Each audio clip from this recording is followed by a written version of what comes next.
সব রাজাকার ছিল, তুই রাজাকার। না না না না ঠিক আছে, না না প্লিজ প্লিজ, না না প্লিজ প্লিজ, না না নতুন রাজাকার। এই আওয়ামী লীগ থেকে কয় টাকা পাইছিস?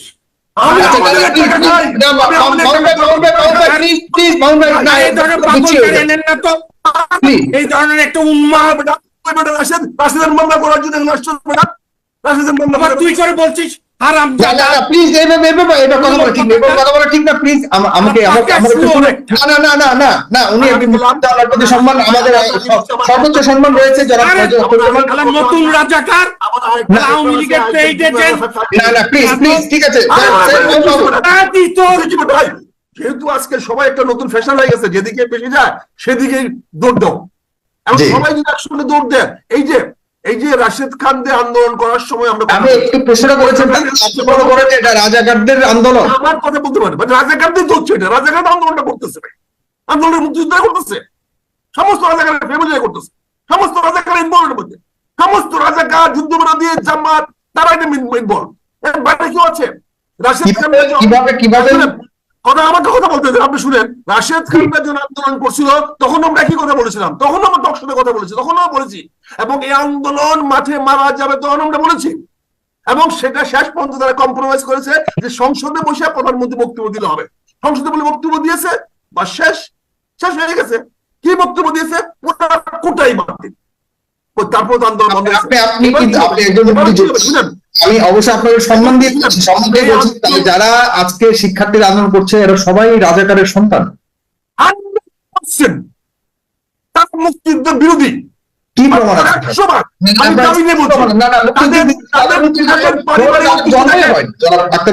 পারিবারিক ঐতিহ্য দেখেন, তারা সন্তান, তারা আপনি দেখেছেন, আপনি যাচাই করেছেন, আপনি যাচাই করেছেন, দেখেন না।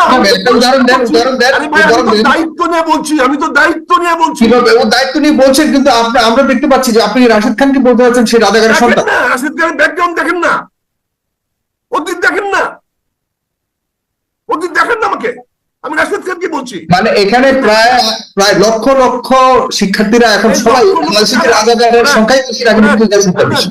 রাজাকার মানে যুদ্ধ বিরোধী, যারা মুক্তিযুদ্ধের সঙ্গে সম্পৃক্ত না, যারা যুদ্ধে অংশগ্রহণ করে নাই।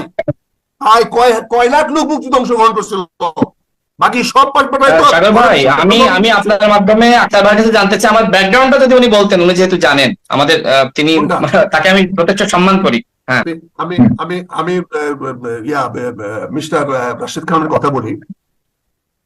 বাংলাদেশে মুক্তিযোদ্ধারা কারো দয়া চায় না, কারো ভিক্ষা চায় না। না না, কিন্তু আপনি বড় একটা মন্তব্য করেছেন, এটা একটা দায় পড়ে যায়।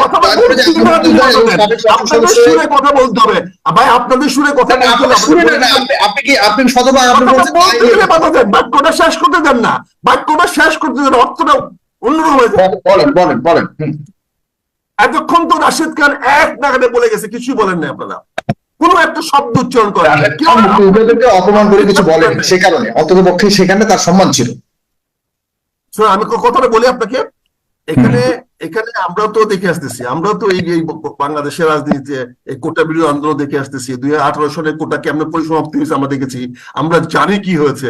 এগুলো কি আমরা জানি না? এগুলো কি অজানা বিষয়? এগুলো তো বলার বিষয় না। এখানে আমরা কি দেখেছি, আপনি মুক্তিযুদ্ধের কোটার বিরুদ্ধে আপনারা কথা বলবেন আর আপনাদের সমর্থন করতে হবে? আমরা কি এতই অবনত হয়ে গেছি দেশে? হ্যাঁ, আপনার মুক্তিযুদ্ধকে নিয়ে যা খুশি তা বলবেন, যা খুশি বলবেন। আপনারা তো মুক্তিযুদ্ধদের দয়া, বাংলাদেশের মুক্তিযুদ্ধে যারা আছে এর অনেকেই সংস্কার করতে বা গতকালকে যখন আমার সাথে একজন এসেছিলেন, এগুলা সস্তা রাজনৈতিক স্লোগান দেয়। যেহেতু দেখছে বেশিরভাগ লোক নিয়ে যাচ্ছে, ওইদিকে বেশিরভাগ লোক হচ্ছে রূপবানের কাহিনী চলছে, ওইদিকে চলে যাচ্ছে। আবার দেখেন, আমি তো আমার বক্তব্য পরিষ্কার দিচ্ছি, আমি তো গোপন দিচ্ছি না বক্তব্য, আমি তো ট্রেন্ডের এগেইনস্টে দিচ্ছি, আমি তো তাদের এগেইনস্টে দিচ্ছি। এইগুলো তো পুরাটাই দেখেন, আপনি প্রতিটা লোকের ব্যাকগ্রাউন্ড দেখেন। শুনে, এই দেশে বাংলাদেশের লক্ষ লক্ষ মুক্তিযোদ্ধা হয় নাই, মুক্তিযুদ্ধ হাতে গোনা কয়েকজন, সব বড় 2 লক্ষ মুক্তিযোদ্ধা, বাকিরা যুদ্ধ করেন নাই কেন? কেন আপনাদের বাপ চাচারা দাদারা যুদ্ধ অংশগ্রহণ করেন নাই? কি কারণে? দুটো তো ফ্ল্যাগ রাখতেন তখন, আমরা গেলে মুক্তিযুদ্ধের ফ্ল্যাগ দেখাইতেন, আর পাকিস্তান আসলে পাকিস্তানের ফ্ল্যাগ দেখাইতেন। এই জাতি তো আমরা, এই বাঙালি তো আমরা, এই ইস্ট পাকিস্তানি তো আমরা। আমরা চিনি না কারা? আমরা চিনি ঢাকায় কারা? ঢাকায় কারা ফ্ল্যাগ দুটো লটকাইতেন? কিন্তু এটা হয়েছে, এটা আপনাদের দেখেন না, আমরা দেখেছি দুইটা ফ্ল্যাগ প্রতিটা বাড়িতে ছিল। কার বাবা, কার চাচা, কার দাদা মুক্তিযুদ্ধে অংশগ্রহণ করেছিল, কত ইয়াং জেনারেশন, কতগুলো ছেলে অংশগ্রহণ করেছিল। 2 লক্ষের বেশি তাও না, 2 লক্ষ লোক মিলে 7.5 কোটি মানুষের মধ্যে 2 লক্ষ লোক মুক্তিযুদ্ধ করেছে। আর বাকি লোক কি করেছে? হয় 2 ফ্ল্যাগ নিয়ে ঘুরছেন, আর না হলে ইন্ডিয়া থেকে শরণার্থী হয়েছেন। আওয়ামী লীগ যাই হোক, কিন্তু যুদ্ধ করেছে এরা। আজকে তাদেরকে সম্মান দিতে পারেন নাই। এই 2 লক্ষ লোকের দায় ভাগ নিতে পারেন না আপনারা। এই 2 লক্ষ লোক সম্মান দেখাতে পারেন না আপনারা। এই 30 মুক্তিযুদ্ধের কোটার বিরুদ্ধে কথা বলার আগে আপনাদের উচিত ছিল, চিন্তা করা উচিত ছিল, যে দেশে বাস করেন সেই দেশে জন্ম দিয়েছে মুক্তিযোদ্ধারা। এটা মুক্তিযোদ্ধাদের দেশ, এটা আপনাদের দেশ না। আপনাদের দেশে বাস করেন, মুক্তিযুদ্ধের বিরুদ্ধে কথা বলছে কেউ এ পর্যন্ত শুনিনি। আর কি বাকি রাখছেন? আর কি বাকি রাখছেন? না না, এখানে কেউ আপনারা স্পেসিফিক পার্টিকুলার কোনো কিছু বলেন, মুক্তিযুদ্ধের বিরুদ্ধে কেউ শুনেছেন কিনা? আর শুনতেছি না, প্রতিদিন শুনতেছি মুক্তিযুদ্ধের কোটা বাতিল করবেন। কেন বলেন মুক্তিযুদ্ধের কোটা? মুক্তিযোদ্ধাদের কোটা কোনো শব্দ নাই। কেন বারবার বলছেন মুক্তিযুদ্ধের কোটা বাতিল করতে হবে? আপনি বর্তমানে কি করেন? আপনি কি একজন মুক্তিযোদ্ধা? 100 ভাগ দিতে হবে। আপনি কি বলতেছেন? রাশিয়ার 100 ভাগ দিতে হবে বলছেন। আমি বলছি আলহামদুলিল্লাহ 100 ভাগ দেন। আমার বলে বলে নাই, 100 ভাগ আপনি বলছেন 100 ভাগ। আচ্ছা যারা মেজর আক্তার, আমি বলে নাই, রাশিয়ান বলছেন, রাশিয়ান বলেছে, আমি বলে নাই। আপনি বলেছেন যে 100 ভাগ দেওয়া উচিত। আমি বলে নাই, রাশিয়ান বলছে। আপনি বলেছেন রাশিয়ান বলছে। আমি বলছি আপনি বলেছেন। আপনি বলার পর রাশিয়ান চীনের রেফারেন্স দিয়েছে।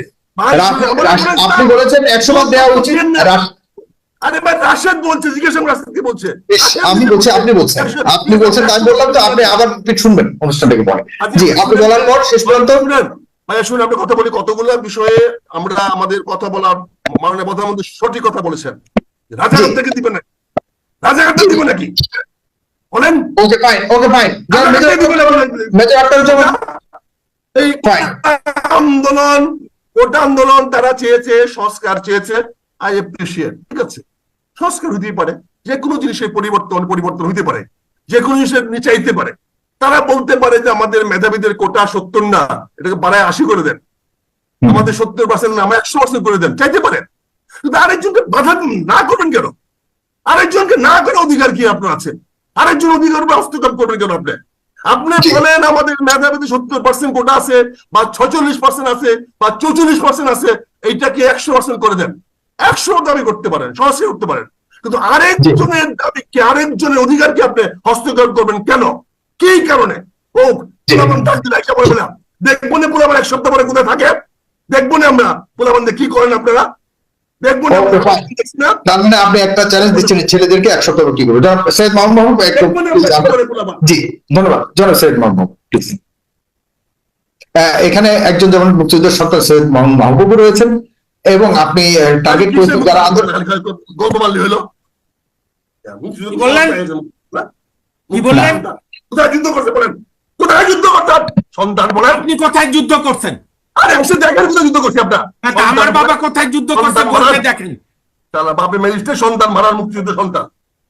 জি, না প্লিজ কথা বলবেন না। আমি আর 6 মিনিট থাকতে পারবো না, ঠিক আছে, না প্লিজ না নতুন রাজাকার। এই আওয়ামী লীগ থেকে কয় টাকা পাইছিস?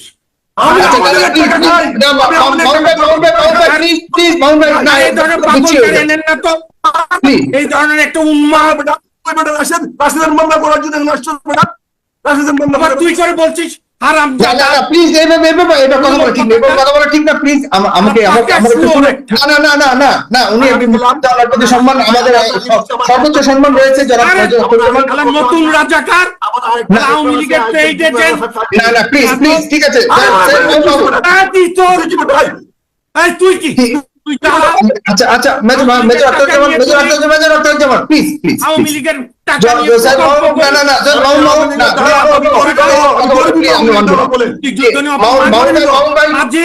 তোর বাপ রাজাকার ছিল, তুই রাজাকার। আচ্ছা মামুন ভাই প্লিজ আমার ভাই। আমি দুঃখিত প্রিয় দর্শক, আমি দুঃখিত, একটা অনাকাঙ্ক্ষিত আনবেন না। জি প্লিজ আওয়ামী লীগ নেতাদের আনেন। ঠিক আছে না আওয়ামী আপনাকে লীগের এখন রক্ষিতাদের এনেন। আমাদের কর্তৃপক্ষের উপরে ছেড়ে দিন, আপনার কথা শুনতে চাই প্লিজ। আপনি আওয়ামী লীগের নেতাদের আনেন, আওয়ামী লীগের রক্ষিতাদের এনেন না। জি প্লিজ জনাব মামুন মাহবুব, আমার আমি আজকে এনেছি ওর কাছে আজকে certificate তিনি এসেছেন, তিনি একজন বীর মুক্তিযোদ্ধা, সম্মানিত মুক্তিযোদ্ধা, সে কারণে জি বলুন জনাব মাহবুব। ওনার কাছে আমার সার্টিফিকেট দিতে হবে ফাজিল।